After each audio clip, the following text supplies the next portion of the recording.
Shannon, you liked the Eagles picks, and then you gave the Cowboys draft a grade of a D. So do you think the Eagles now have the edge over Skip's Cowboys? No, because I still believe Dak Prescott is a better quarterback than Jalen Hurts.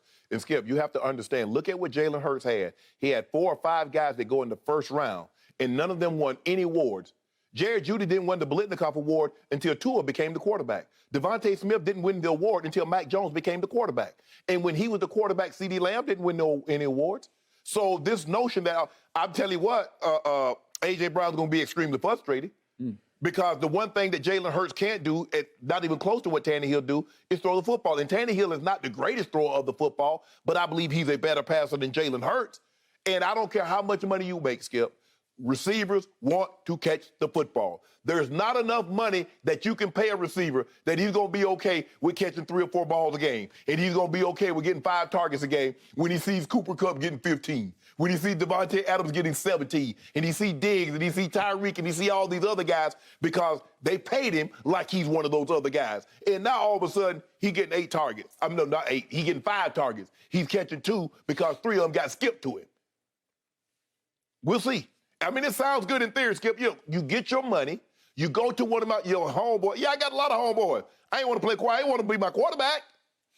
No, I want to catch the football. I want to put someone to put me in a situation, not only that we can win, but I want some stats to go along with the winning, Skip. I think A.J. Brown's going to be extremely frustrated, and I get it. The offer that he was saying that Tennessee offered, I got no problem with him leaving. And he said, I wanted to stay, but I didn't want to stay at that number. So he goes into a situation. The Howard Roseman is doing a great job of trying to surround Jalen Hurts with talent. Skip, Dallas Goedert, you got Devontae, you got A.J. So you have some weapons now. If Sanders can stay healthy, Miles Sanders can stay healthy, nice offensive line. If, Lane Johnson can stay healthy. Kelsey came back for another year, Skip. But no, I still believe the best quarterback in that division, which isn't saying much, is Dak Prescott. So therefore, Giants made some great moves, made some great draft day moves, but I still believe the Cowboys are the better team for the simple fact they have the better quarterback. Shannon Sharpe, lifelong diehard Dallas Cowboy fan, sitting here ready to painfully admit on national TV, I am, that the Philadelphia Eagles are just a little better than my Cowboys right now. They just went right over the edge and over the top to get the edge on my Cowboys because I don't just like all the moves they made. I love all the moves. Oh, yeah, the draft. I believe they hit it out the park with the draft. I think they hit it out of the park with A.J. You realize that he is, by his own definition, the best friend of Jalen Hurts. Besties. They have thrown, according to A.J. Brown, together in the off seasons for the last 3, day after day. They have basically lived together through off seasons throwing. So you can't tell me he doesn't know Jalen Hurts' arm strength or the way his ball spins or the catchability of the footballs. You just can't tell me. Not under game conditions, obviously. No, nobody's covering. It's against air. But you can't tell me he doesn't know his accuracy level over lengthy workouts day after day after day. You can't tell me that he's going to be shocked during a game to find Jalen can't throw it because you are dangerously underestimating Jalen Hurts. You have from the start. No, the numbers speak to Skip. The numbers bear it out. Well, all of a sudden, you've got A.J. Brown, your best friend. You've got Devontae Smith, your teammate at Alabama. Yeah, who was extremely frustrated. Do you remember what Devontae Smith did in the Tampa game? How he was stomping? Be like, I'm open, and he tried to wait till he was wide open, and it ended up getting picked. Okay. And do not sleep on the Eagles' final draft pick, a second, 6th-round pick. Grant Calcaterra out of the University of Oklahoma, who retired 2 years ago because of concussions. Yeah. He's going to give it a try. Trust me on this. He is a big, fast stud of a hybrid sort of Shannon Sharpe. He's not Shannon Sharpe, but he's nice more tight end, you. He's a bigger, I don't even know what you call him. He's tight end-ish, but he's also got some wide receiver to him. Yeah. And he can flat out go up and snatch it in the red zone. Kid out of California. So if they can revive him, he's very close with Jalen also. Right. So all of a sudden you're surrounding Jalen with weapons who are friends of his. Yeah. Good thing or bad thing? I'm going to go good thing. Sometimes it's a bad thing. Sometimes you can be too close, like Baker and Odell. They were supposed to be very close friends, and all of a sudden you're force-feeding Odell to a fault. Yeah, he's barely a 60% completion guy. I don't know what I'm supposed to do with that. Okay. Did they make the playoffs They last year? did. Okay. They did. Can you devalue that? Can you discount that? Did you see what happened once they got to the playoffs? Now Skip, Well, they ran into the GOAT. what does that got to do? GOAT. What does that got to do with him throwing the ball? Okay, if they lose, that's one thing. But what about his completion percentage? What about his ability to throw the football? At the end of the day, that's what it comes down to. If you think that you can run your way to a championship, it's not going to happen. Skip, a quarterback that can run, a quarterback that runs is a liability. A quarterback that can run is an asset. Think about what I said. Don't let that go over your head at home. There's a difference between the two. Patrick Mahomes can run. He doesn't run. There's a difference. Some guys run. Other guys can run. Look at Josh Allen. Look at Mahomes. Look at Burrow. Look at Herbert. They can run, only under necessity. All I know is I watched Jalen Hurts every snap under Lincoln Riley at the University of Oklahoma after he left St. Nick. Boy, he just threw the hell out of it all year long, and he only had one receiver. He had CeeDee Lamb or bust. They didn't even have a good number 2 that year. There's a reason why guys struggle that come from the collegiate level to the NFL, because those guys are not going to be 5 yards wide open. You have to throw guys open. You have to have tremendous anticipatory skills, and that's what I'm looking for. A guy that can see it and anticipate it. Accuracy is the most important thing. The anticipatory skills is the most important thing. I don't care how strong your arm is. Montana didn't have a strong arm. Brady doesn't have a strong arm. You don't need to have Patrick Mahomes or Josh Allen arm, but I need to have that accuracy. Can I get Joe Montana's accuracy? Can I get Tom Brady's accuracy? Can I get Aaron Rodgers' accuracy? Give me that. You take the strong arm.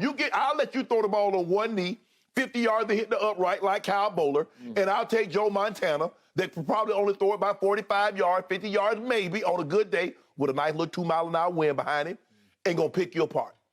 Give me that guy.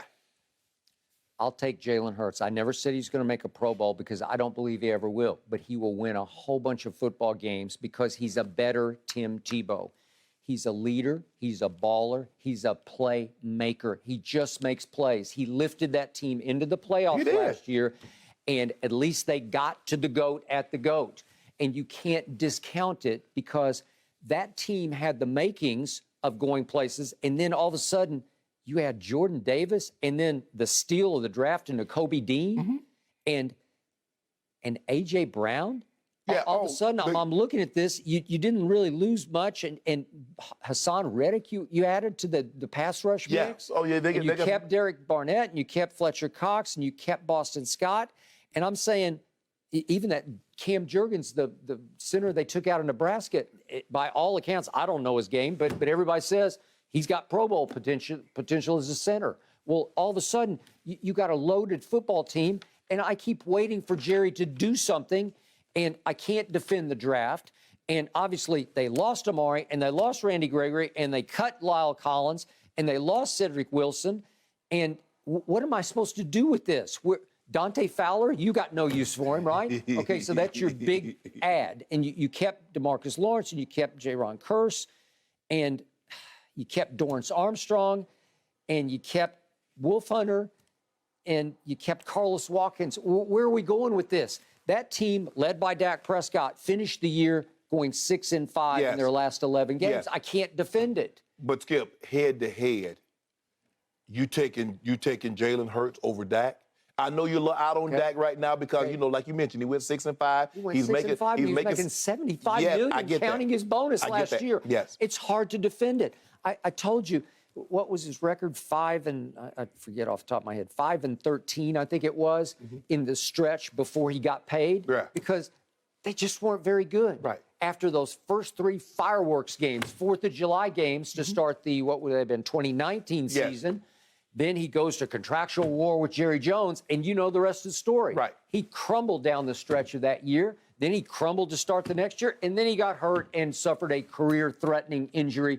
Then he gets hurt in training camp, and he had a couple of good games early, and then I can't really defend the rest of the year. So I want to like him more. I hate to even talk about this, but I've told you from the start, I am an objective Cowboy fan. Right. I know that can be an oxymoron when it comes to most people. Right, no, but y'all not objective. Huh? No, y'all not objective because Okay, you think I'm every objective. year y'all going to the Super Bowl, you going to the championship well, game. I don't think this team can go to the Super Bowl. I love last year's team. I thought the window was about that open, and then it slammed shut. Yeah, because you said it. Well, I said, Skip, you're going to jinx them.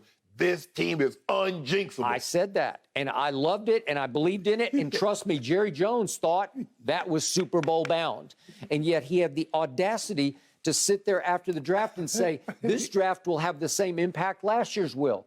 Well, where your Michael Parsons at? okay, I'm looking for a Micah, and I can't find a Micah. I don't know. Maybe he's lurking down there in the 4th round. I Jerry's don't know. delusional too. Well, is he? Because he's been really good at the draft, but Micah just fell right in their lap. It was 11 from heaven, Yeah. right? Because they wanted a corner, and when they struck out on actually 3 corners, they traded back 2 slots, and they got Micah Parsons at 12. But Skip, here's the thing. If you look at the guys that they get, normally they're top 15. You go back and look at Tyron Smith, you look at Zach Martin. I think Zach Martin might have been 16th. I think that's when they got him. But if you look at the That was the Manziel. Yeah. And if it wasn't for Steven, basically he putting his dad in the headlock and walking him out the room, he would have told Johnny Manziel, Zach Martin would have been somewhere else. Okay. Skip, it gets harder as you get further down the draft to hit on the guys. I mean, Skip, it's harder to try. I don't want to say that it's easy, but it's a lot harder, Skip. You start picking in the 20s, and you're like, whew, okay. And that's what your guy had to do. He took the guy from Tulsa. Said he's mentally talented. He's a mauler. He has some great potential, has huge upside. Yeah, but I know one thing. He holds an awful lot. And you led the league in penalties, and you drafted the one player who led all of college football in penalties. Yeah. That's like a Saturday Night Live skit, Yes, right? yes. I mean, it's either going to make you laugh or cry, right? I do believe the Eagles are better, and I don't know if the Cowboys will sweep them like they did last year. But I'm still taking Dak Remember, Prescott. the Cowboys swept them because the last game, Philly played its practice squad. Yeah, even if they don't play their practice squad, I don't know if they can beat the Cowboys. I don't know if Dak throws 5 touchdowns and has a 90, whatever QBR grade that he has. It might have been 100, the way he was throwing the ball on them. I don't believe they do that, but I still believe they probably would have beaten the Eagles. But I don't think the Eagles have surpassed them. It's going to be very interesting to see how A.J. Brown reacts halfway through the season if his numbers are not reflective of what he thought they would be. Okay. Football above basketball, baseball, hockey. Football is a unity game. Oh, yeah. You know this better than anybody. Yeah. It's a unified, united locker room. Yeah. It's how you win championships. I just believe that locker room is going to be closer, starting with an ultimate leader in Jalen Hurts, than this locker room will be. And yesterday, I had to read quotes from the one player that I kind of like in the draft, which is Jalen Tolbert, the kid out of South Alabama, Yes. the receiver. And again, I wish he were a slot receiver. I wish he were more of a Sky Moore like Kansas City took, where you could say, well, he fits into what Yes. they don't, replace Cedric Wilson. But he's a big talker, and that's the kid Dak called before the draft because Right. they'd already inked him in as Right. we're going to take him in the 3rd round. Right.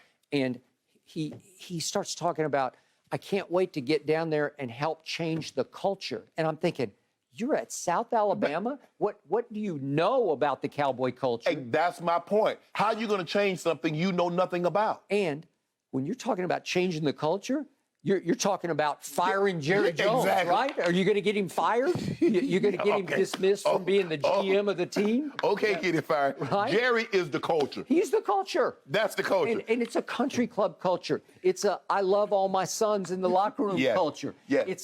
It's a no intensity, no fear culture where there's no more Jimmy Johnson storming through the locker room and everybody's fearing they're going to get cut tomorrow. Exactly. There's none of that. No. Nobody. There's no urgency in the locker No. room. They're talented. They were really talented going into last year, and then they fell on their faces right on time, starting with your Denver Bronco game when it was 30-0 in the 4th quarter. That's a bad sign. That's when I sat back and I said, I think I just swung and missed on this team, right? Hey, that's Jerry. You know, Jerry loves this. He looks at them as his kids. Yeah. When Jerry drafts you, Jerry looks at it like, this is a special moment for me.